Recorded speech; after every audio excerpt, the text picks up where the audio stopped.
Netflix's latest original series, Space Force, is hot meh. Vaughan Jog Vlog. So created by Steve Carell and Greg Daniels, you know, the genius who stole The Office from Ricky Gervais, and then he goes and puts Upload out there with the frat boy programmer. Man, I'm getting heavy Upload vibes on this one. So Steve Carell plays the role of General Naird, the recently appointed leader of Space Force. It's his job to launch this new branch of the military. So a year later, we find that his wife, Lisa Kudrow, is in prison for, I don't know what, 40 years? They never said. It's just Netflix wants that orange is the new black vibe.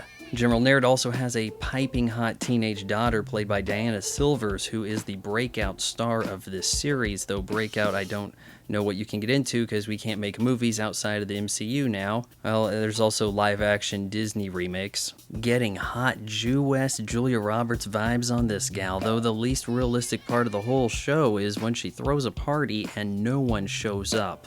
Like that's gonna happen. Naird's number 2 at Space Force is Dr. Mallory, played by John Malkovich. Kind of a different comedic role for him, but I thought he was enjoyable. And yeah, the comedy in this is look how many F words we can use, and jabs at the president. So if that's your thing, Space Force has you covered. Carell plays Naird a bit aloof, not always the dumbest guy in the room. He's not quite Michael Scott, but pretty close.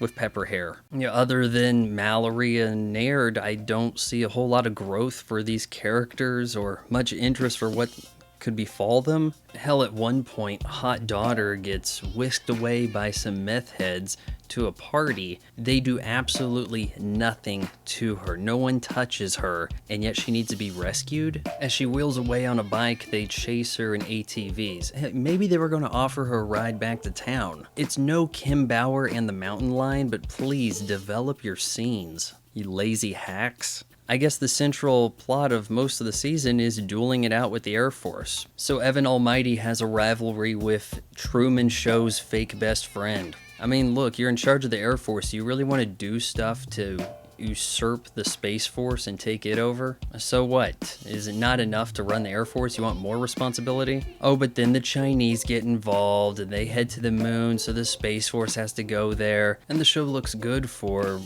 Netflix would call this a TV show, but let's be honest, it's a web series. It just doesn't look like a feature movie. They spent all of their effects budget on rocket launches and CGI chimp in space. And yeah, that second episode is going to have the bulk of the laughs. So if you didn't laugh there, I got some bad news for you, honey. Though I do see the comedic value in having Space Force wear BDUs with a moon crater camouflage pattern, despite it being ultimately impractical. Yeah, I can't say I'm looking forward to any more Space Force, but I'm sure we're going to get plenty of it. Netflix has to hang their hat on something, and this has all the star power, right? So we're at the part of the video where I have to beg you to hit the subscribe button and ring that bell, because subscribe doesn't really account to anything other than YouTube might someday send me a plaque.